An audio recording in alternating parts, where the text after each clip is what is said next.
করলে? যাবে তো? চলো চলো, তাহলে আমাদের একটু উপকার হয়।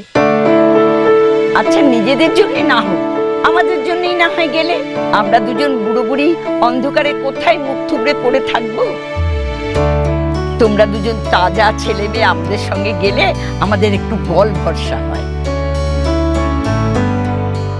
একটু ধরে ধরে না হয় নিয়ে গেলে। আমার বুড়ো যে একদমই হাঁটতে পারে না, একেবারে রাত্রিবেলা ভালো করে চোখে দেখতে পায় না। তারপরে মালপত্র সঙ্গে আছে, আমারও বয়স হয়েছে, আমি কি একা পারি? আপনারা চিন্তা করবেন না, চলুন আমরা যাচ্ছি আপনাদের সঙ্গে। এই তো আমার ছেলে, খুব ভালো ছেলে। এই মেয়ে, তুই চুপ করে আছিস কেন? আমি আর কি বলবো, এই রাত্রেবেলা শুধু শুধু আপনাদের বাড়িতে গিয়ে হুজ্জুতি করা। অনেক হয়েছে, হ্যাঁ, অনেক বড় বড় কথা বলেছিস, আর কিচ্ছু বলতে হবে না। চল, রাত্রিবেলা গিয়ে হুজ্জুত করা। সেদ্ধ ভাত করে দেব, গরম গরম খাবি, দেখবি কত ভালো লাগবে। চল চল দেখে নি, চলো বাবা। গাড়িতে বসে বসে হাঁটু একেবারে ধরে গেল। কই গো, ওঠো। দাঁড়াও, মালগুলো নামাচ্ছি। আপনি আমাকে বলুন কোনটা আপনাদের ব্যাগ, আমি নামাচ্ছি। এই ব্যাগটা আর এই নীল ব্যাগটা। ঠিক আছে, ছেড়ে দিন। আমি নামাচ্ছি। দেখেছো কেমন ভালো ছেলে? এমন ছেলে আজকালকার দিনে হয়? আর কি বলছেন এগুলো? আপনারা আমাদের মতো এরকম অজানা অতিথিদের বাড়িতে আশ্রয় দিচ্ছেন, আর এই সামান্য ব্যাগটুকু আমি নামাতে পারবো না? আপনারা আস্তে আস্তে নামুন, ওই ব্যাগগুলো নামাচ্ছি। আস্তে আস্তে আসুন, আপনি আসুন।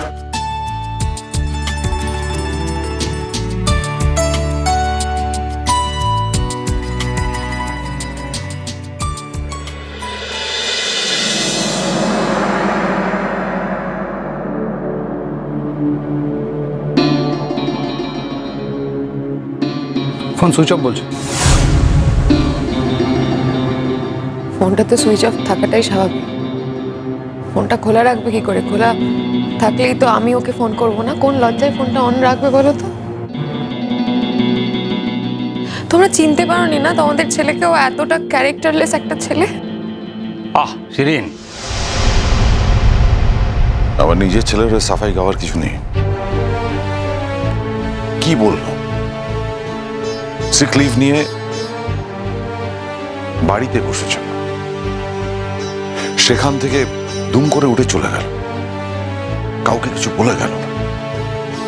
শিরিন তো ভুল কিছু বলেনি, হঠাৎ করে তোকে ফোন করে জানান। আমাকে ফোন করে জানায়নি মেচকা, আমি ফোন করেছিলাম। গুড্ডি চলে যাওয়ার খবরটা পেয়ে আমি ওকে ফোন করে জানিয়েছিলাম। গুড্ডি থাকতে রাজি হচ্ছিল না, তাই বাধ্য হয়ে পিকলুকে যেতে হয়। কিসের জন্য বাধ্য হয়ে? হ্যাঁ, কে ওকে বাধ্য করছে? কিসের জন্য এত বাধ্য? কে ওকে বলেছে এত বাধ্য হতে? আশ্চর্য, সব বাধ্যতা আর ওইখানে না, এখানে ওর বউয়ের কাছে কোনো বাধ্যতা নেই। ওদের মান সম্মান সমস্ত একদম মাটিতে মিশিয়ে দিল। ও আমাদেরকে কতটা ছোট করছে সেটা কেউ বুঝতে পারছে? বুঝতে পারলেও এরকমটা করতো না। পরিস্থিতিটাকে হাতের বাইরে তোমরাই পাঠিয়েছো। প্রথম থেকেই যদি স্বাভাবিক থাকতে তাহলে পরিস্থিতি এত হাতের বাইরে যেত না।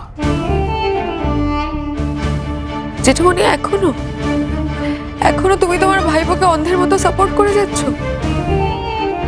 তাহলে এই বিয়েটা দিতে গেছিলে কেন জেঠুমনি? কেন রাজি হয়েছিলে তখন?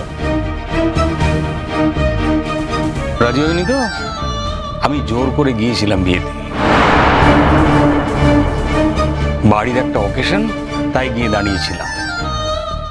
আমি তো বাড়ির সবাইকে বলে দিয়েছিলাম এই বিয়েতে আমার মত নেই। একটা মেয়েকে সরিয়ে দিয়ে আরেকটা মেয়েকে বাড়িতে প্রতিষ্ঠিত করার আমার কোনোদিন মত ছিল না। তারা প্লিজ চুপ করবে, প্লিজ। আশ্চর্য, ফোনটা কেন বন্ধ করে রেখে দিয়েছে কে জানে। মানে তো লুকোনোর কিছু নেই, ও তো আমাকে জানিয়ে গেছে। মানে ফোনটা কেন বন্ধ, ফোনটা কোনো কারণে বন্ধ হয়ে গেছে, তাহলে আমার মনে হয় চিন্তা করার কিছু নেই, চিন্তা করার কিছু নেই। কারণ গেছে, একটা সময় পর ও ফিরে আসবে, কারণ আমার মনে হয় কোনো কারণে আটকে পড়েছে। নাহলে এরমভাবে ফোন অফ করা ছেলে পিকলু নয়, আটকে পড়েছে ওখানে, হয়তো ওকে জোর করে হয়তো নিয়ে আসছে, সেই জন্য হয়তো এত দেরি হচ্ছে। এখন যত দায়িত্ব সব অনুজের, না সব দায়িত্ব অনুজের। আর ওই বদমাস মেয়েটা কাউকে কিছু জানাতে পারলো না, শুধু জানতে পারলো তোমার ভাই, একমাত্র তোমার ভাই জানতে পারলো। সেদিন ভুল করছো, আমার ভাইকে খবরটা আমি দিয়েছি, আমার ভাই খবরটা আমার কাছ থেকে পেয়েছে, আর আমার ভাইকে জানানোটা আমার কর্তব্য বলে মনে হচ্ছে। কর্তব্য বলো তো, তা কিসের কর্তব্য? আমার প্রতি কোনো কর্তব্য নেই তোমাদের, কোনো সব কর্তব্য ওই মেয়েটার প্রতি। আচ্ছা, গুড্ডিকে একবার ফোন করে দেখো তো।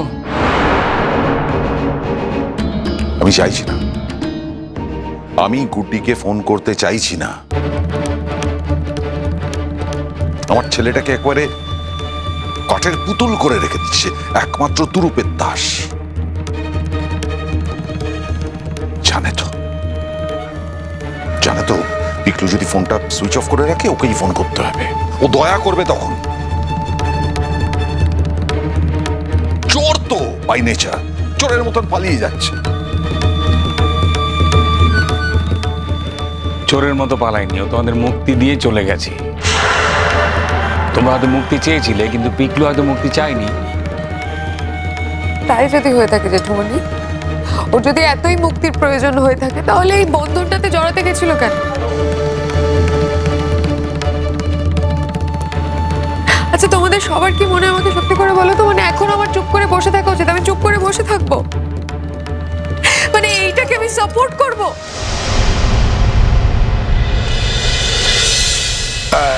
এসো বাবা, এসো এসো,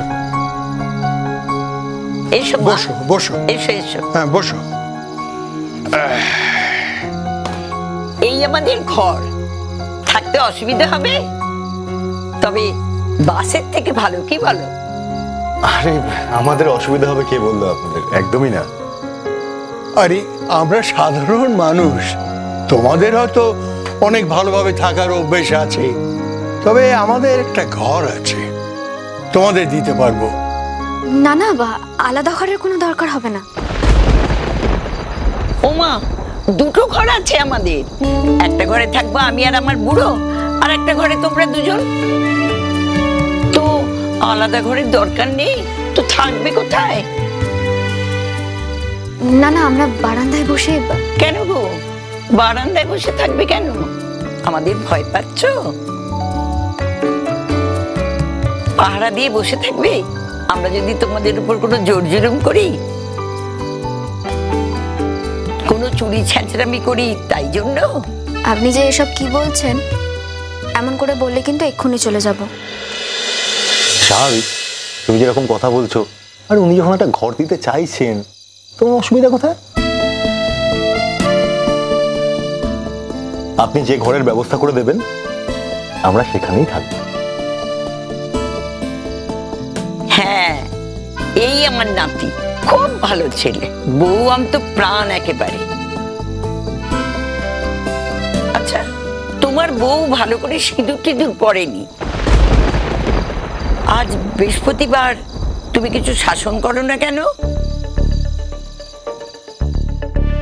বরের একটা মঙ্গল অমঙ্গলের ব্যাপার নেই? দেখো, আমি কত বুড়ি মানুষ, কেমন টকটকে করে সিঁদুর পরি। আরে বাবা, মেয়েদের সৌন্দর্য রূপ সব সিঁদুরে খোলে। দাঁড়াও, ওকে আজকে আমি ঠাকুরের পায়ে সিঁদুর পরিয়ে দিচ্ছি। না না,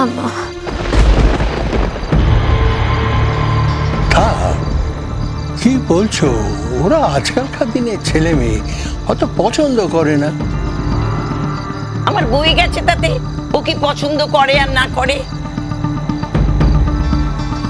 পছন্দ করে না মানে একটা একটা কল্যাণ অকল্যাণ নেই?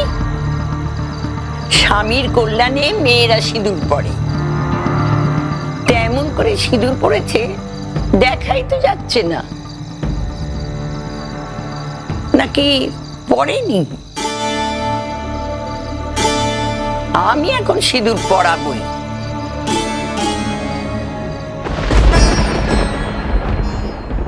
না হয় তোমার জীবন থেকে আর একটা রাত আমাকে উপহার দিলে, তাতে কি খুব অসুবিধা হয়ে যাবে? যাকে সারাটা জীবনই দিয়ে দিতে চেয়েছিলাম, সে এখন একটা রাত চাইছে। চেয়েছিলে?